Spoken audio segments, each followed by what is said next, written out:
Hey guys, welcome to Digital Digest, and in this video I'm going to show you how to cancel your ESPN Plus subscription. So let's get started. So the first step is to go to ESPN website and make sure you have logged into your account.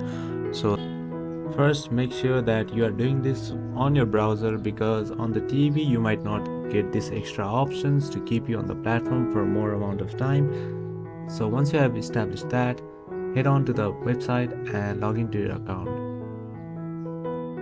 Now the one thing that you have to make sure is if you have signed up to ESPN Plus using the bundle such as Hulu, or if you have just signed up with ESPN Plus only.